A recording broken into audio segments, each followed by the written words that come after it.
Selamat pagi semuanya. Assalamualaikum warahmatullahi wabarakatuh. Salam sejahtera untuk kita semua. Oke, jadi pagi ini kelompok saya akan mempresentasikan hasil kerja kelompok kami, yaitu masuk mengambil tema mengenai isu pemilu pada tahun 2024. Sebelumnya perkenalkan, nama saya Setianya dari Dinasukan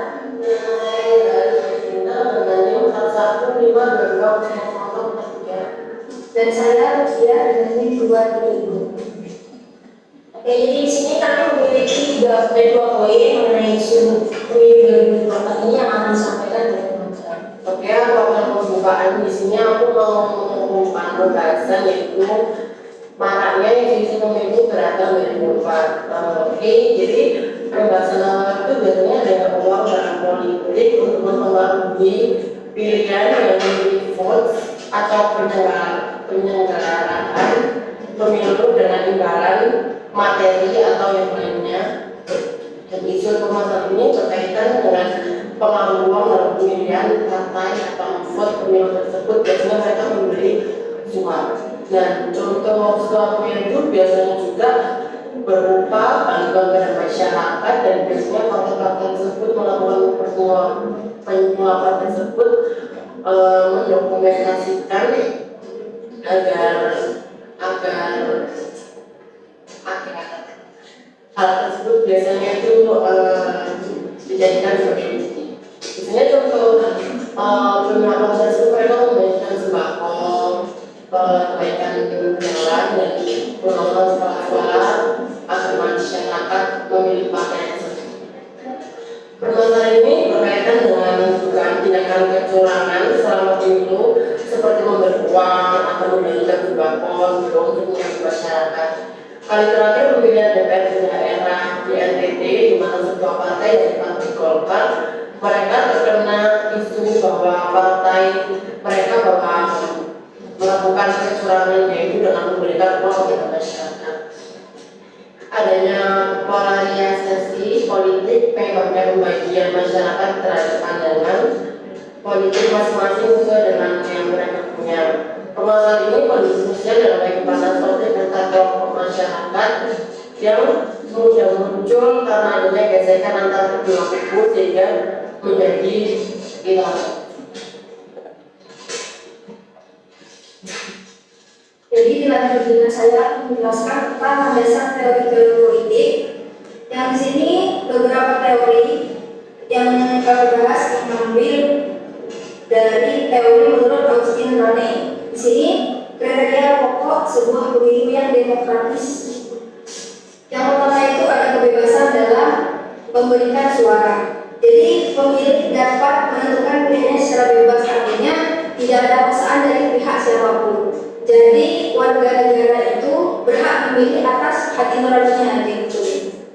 Melaksanakan haknya setiap warga negara dijamin keamanannya sehingga dapat memilih sesuai hati nurani dan kepentingannya tanpa paksaan dari siapapun.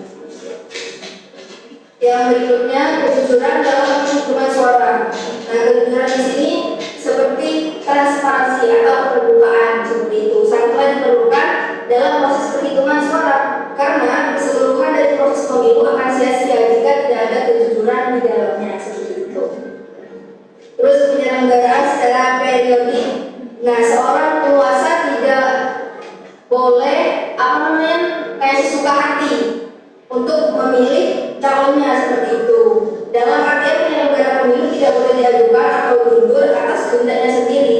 Jadi tetap di mana pada umumnya pemilu diselenggarakan dalam periode waktu 5 tahun sekali oleh Komisi Pemilu Umum KPU.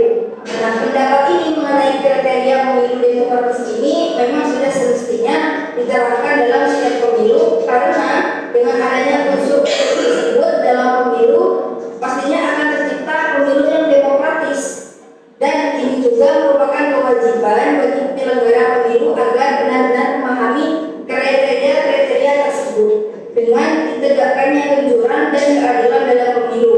Maka bukan tidak mungkin akan menghasilkan pemimpin yang aman dan tercipta keorganisasian yang demokratis seperti itu.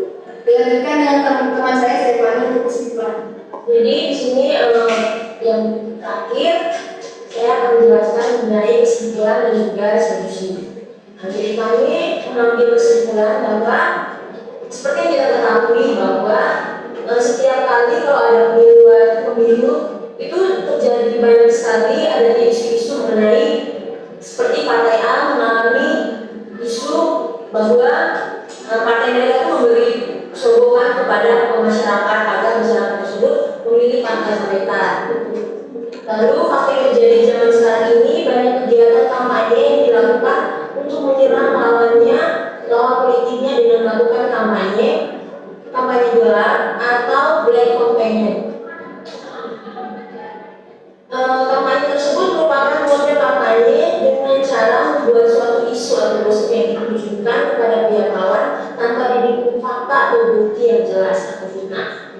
Lalu di sini kami mempunyai tiga solusi, yaitu yang pertama peningkatan sebuah tindakan mengkoordinasikan, mensupervisi atau memantau mengevaluasi penyelenggaraan pemilu dan penggunaan teknologi untuk memantau proses pemilu. Lalu yang kedua, pemerintah bisa melibatkan peraturan yang lebih ketat terkait dengan kampanye dan transparansi serta mengajak masyarakat memilih pilihannya dengan memperlihatkan visi misi serta rekam jejaknya bukan karena suap, sokongan dan arahnya. Lalu yang ketiga, yaitu dengan cara polarisasi yang tinggi dalam masyarakat dapat diatasi dengan pendekatan dialog dan pendidikan yang mendorong pemahaman wawasan kebangsaan untuk mempererat suatu kesatuan. Oke, sekian dari presentasi kelompok kami. Mungkin ada teman-teman yang ingin